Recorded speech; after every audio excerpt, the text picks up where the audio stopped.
몰라. 아이스. 하나만 하려니 이번에.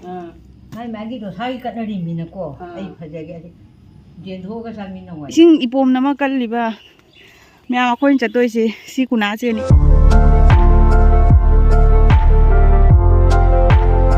Hello ma'am. Ma'am no ko ahan mada khurumjari aduga ma'am ngasi momu like khurumagi video ma mo puduna laksare adu handak se like khurumai video se karatoire ne ma'am na khalang bane ba do like khurumai video toi se ma'am id akoina id khurumga ne khanjagi ba laiba adu chatpa ngamdana khoi kula torubuno chatpa ngamdana mamangi irai numita ima lawala re mi chathore ngasi mandi ni ko ngasi na wo अखोई इनक नंगना लेबा अखोई कोनुंगलेकाई हाइबा खुंदुगा को अदुगा इबुधौ पाखंबा अमा लैयाबा अदु अइसे ngasi फावबा दुइ मफम दु खंगदे अमुपोजु खुरम चत्री खनि मांगदा इना कोनुंगलेकाई चलुबदा मोय दादा खतै इना हंगबदा माना ताइबा मा सुजाम नकना लेरगा इना सिचे नोंबो उजद्रियाबा को दुगी मंदिदो अदो अइ ko kalu chile ai chaki dora ado ai mama ga paule ngasi sum chatoi ni da baba sanai ga ida asina handaki adi khanjagi bado adu loi loirani atai di alapada leibadu ji sum kona mayam chatmina matam da chatlani do handaki di ngasi gisina loirani ado kamai taw ai di ampo ujadri mayam akhang su jawrong mani duga youtube ta deina adi ibudau sigi video se ai am toina ude handak kabi mon la amado 13 agast aduga happy ga ui da ni ko ado ngasi se chalaga mayam da share tawrake ba udaba yamna uramoi haina khalle aina khanbada ado ngasi di ai je khalage ado horen thoga sum ulake ai ba khoi pana Lai atai du kai lege thiwai. ma sauningi mya ba khoi pa song kak chatai dauri ba ado khoyan lak pa duga ma sauningi ba lai atai thiraga tai su khuramu ka hairi khoi thoe mya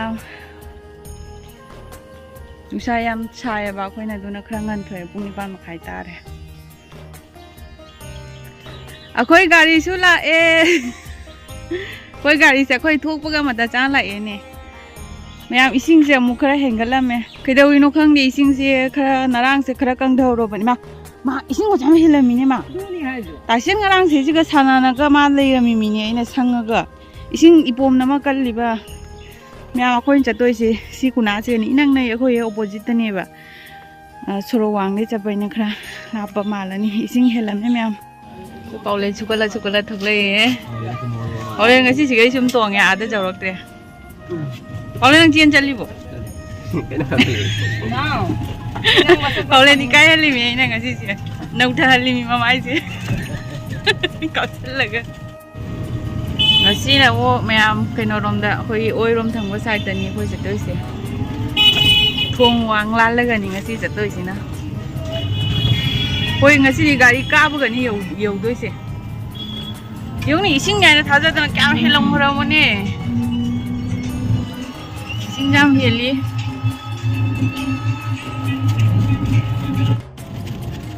asigi pura phau ba jai na tra changba asigi sorok siga na tra dambi ka jum tau dia Oh, get at. inda bai mathau thadre khajai he ma chu sibau di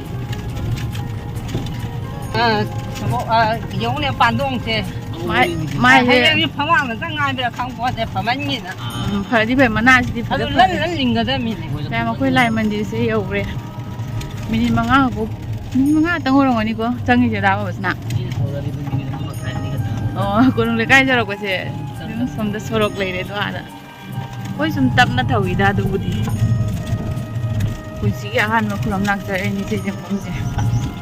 si lami phata ba siga tani ko hana khong na cha charam ni je ko myam je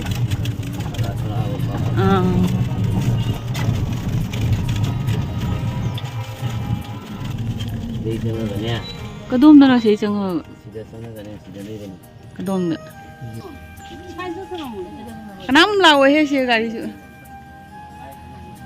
si am phom se ni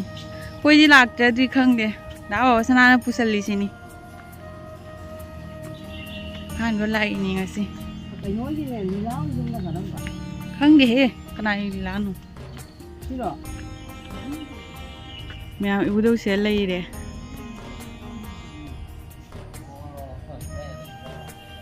ô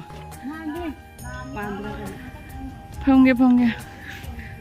Ay, maturian ising saya baca wingnya. Jom sila amda. Paulen jeng sila.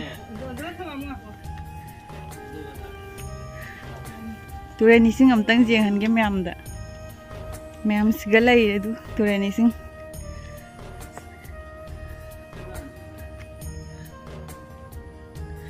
Oh masih segala school je kaino don tra. Kagar mas school dono. Asi pura direct mo pasi kanai mo pano si je. Na desi si ma pasi koi konungleikai si bai kanai mo pano koi kusum na haraga. Oh koi hek mai te gi area swai je ga ora mani swai je. As ising je chau ye paulen. Mo se hi ra ka yo sa. Sum lan dong lan jing chang asi jo. Mẹ khơi xe khơi ấy là dùng đây số hai và có khơi mà đã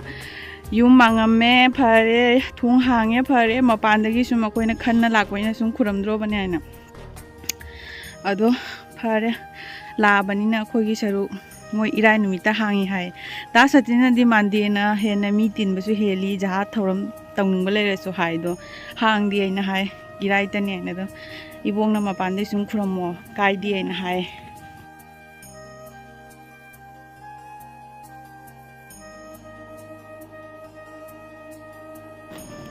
Mẹ mà khơi xe lại khurmba chất là mà tung để đi khơi xe yêu rồi mỗi ibuộc xin hai rồi bà cái nó hồi mỗi vấn đề đó hàng đi irai nó mình tên mỗi xe hàng đi này đó ai nè đi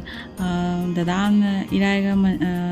irai cái ní thôi cả cái hàng này nó chất bên này mà đó hàng âm cái số mỗi ibuộc xin hai rồi là bên này ai đi thong hàng rồi cái số có mà bán được cái số khuram mình là gì Duga ID sumai hang dana khuram da nungai ti dana ko nongma sum khange dana irai tani hangi habisi khange dana ko aduna nongma noina sum sangba numit amda irai da nongma khuram bala oine akoina sum nungai tre dana nongma soidana laki haina hairame duga aigi dinga si se aina ngasi bo kano tawjero dai live ki ahan mani ko si Konungleikai Epudhou se mafam bo khangje di ba ko ado ahan ma chapa si ga sumaya thong lolam ba se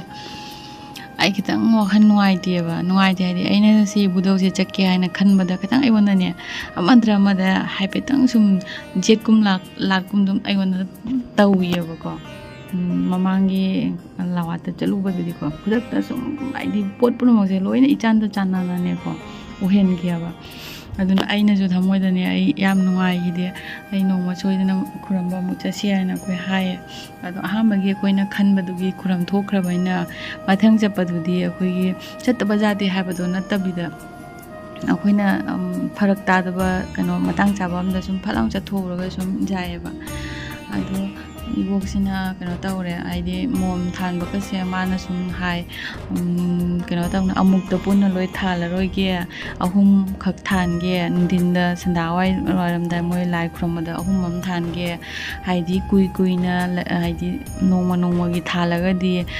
Epudhou na haidi ningjang ba heli ai lami je kari ai khuram jaram do ningjang ba heli hai aduna loina khuram roi ge hai na sum nusa du yam sai ko nusa su yam sawe na ilang na ne mapum je ai manga na mi pu ju pudok tre ado du mai tong na hoi ja amabu ora so chati chathu re ado mai tong na no mu chala si hai na do ngasi gi oina di myam ai di myam da thong ha ga ut pa do ngam dre ba ko asi mathak dai Epudhou photo ma lei se lo ma chu ase khoi yum su lei ka ka na ha na por ki ba gi ado phare mayam na sum mapan da gi sum yengaga thamoi da sum khuraminara si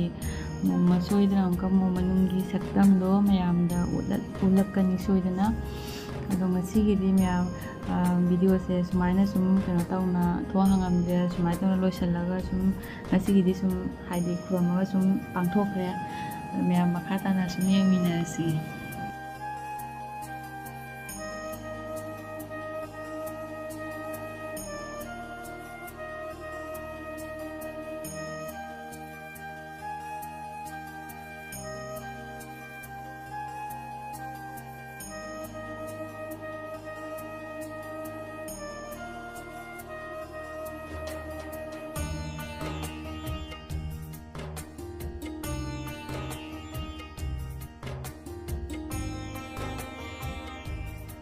ꯃꯌꯥꯝ ꯑꯩꯈꯣꯏ ꯄꯨꯝꯅꯃꯛꯇꯤ ꯂꯥꯏ ꯈꯨꯔꯨꯝꯕ ꯂꯣꯏꯔꯦ ꯑꯗꯣ ꯂꯥꯏ ꯈꯨꯔꯨꯝꯕ ꯂꯣꯏꯔꯒ ꯑꯩꯈꯣꯏ ꯍꯜꯂꯒꯦ ꯍꯥꯏꯕꯨ ꯃꯣꯏꯒꯤ ꯏꯕꯣꯛꯅ ꯂꯥꯛꯑꯕꯅꯤꯅ ꯑꯃꯨꯛꯀ ꯑꯃꯨꯛ ꯍꯩꯔꯨꯛꯁꯦ ꯀꯥꯏꯔꯒ ꯍꯩꯔꯨꯛꯁꯦ ꯈꯔ ꯄꯨꯕꯤꯀꯣ ꯖꯦꯅ ꯑꯩꯈꯣꯏꯅ ꯖꯍꯥ ꯑꯩꯈꯣꯏꯅ ꯗꯣꯁꯥꯒꯤꯕꯨ ꯑꯣꯏꯔꯁꯨ ꯈꯨꯔꯨꯝꯖꯕ ꯄꯨꯝꯅꯃꯛꯁꯤꯅ ꯑꯩꯈꯣꯏꯅ ꯆꯥꯃꯤꯟꯅꯕꯗꯣ ꯐꯩ ꯑꯗꯨ ꯍꯥꯏꯅ ꯑꯩꯈꯣꯏ ꯑꯃꯨꯛꯀ ꯑꯃꯨꯛ ꯍꯩꯔꯨꯛꯁꯦ ꯀꯥꯏꯗꯣꯔꯦ ꯑꯗꯨꯒ ꯁꯨꯃꯥꯏꯅ ꯇꯧꯅ ꯁꯨꯝ ꯉꯁꯤꯒꯤꯗꯤ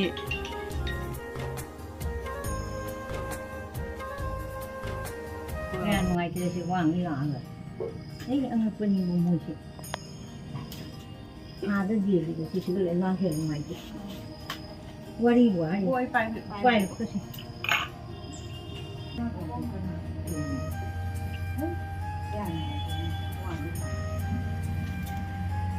ꯍꯧꯖꯤꯛꯀꯤꯗ ꯄꯥꯛꯏꯕ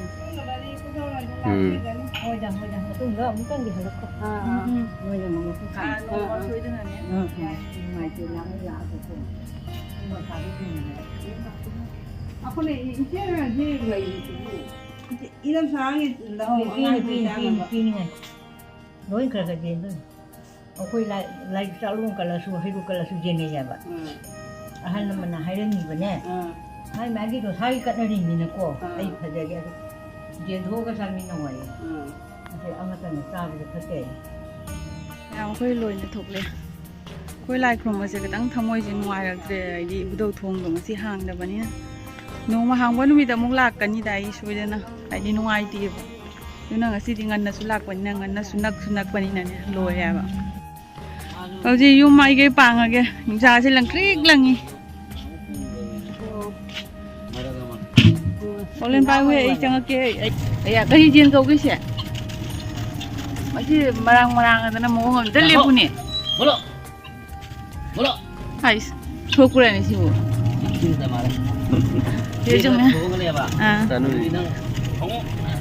ꯃꯌꯥꯝ ꯑꯩꯈꯣꯏ ꯌꯨꯝ ꯌꯧꯔꯦ ꯇꯨꯔꯦꯟ ꯏꯁꯤꯡꯁꯦ ꯍꯧꯖꯤꯛ ꯌꯦꯡꯉꯨꯅꯦ ꯉꯁꯥꯏ ꯂꯩꯔꯝꯕꯗꯨ ꯑꯃꯨꯛ ꯈꯤꯇꯪꯕꯨ ꯍꯦꯜꯂꯝꯃꯤꯅꯦ ꯑꯗꯩ ꯏꯁꯤꯡꯁꯦ ꯑꯃꯨꯛ ꯍꯦꯟꯅ ꯇꯥꯎꯕ ꯍꯦꯜꯂꯤꯁꯦ ꯃꯌꯥꯝ ꯑꯩꯈꯣꯏ ꯍꯧꯖꯤꯛ ꯌꯨꯝ ꯌꯧꯔꯛꯑꯦ 9 मखाꯏꯗꯩ ꯊꯣꯛꯏꯅꯦ ꯍꯧꯖꯤꯛ ꯄꯨꯔꯥ 9 मखाꯏ ꯇꯥꯔꯦ ꯅꯛꯄꯅꯤꯅ ꯌꯥꯝ ꯊꯨꯅ ꯃꯤꯁꯨ ꯑꯃꯐꯥꯎ ꯂꯩꯍꯧꯗꯕꯅꯤꯅ ꯑꯗꯨꯗꯤ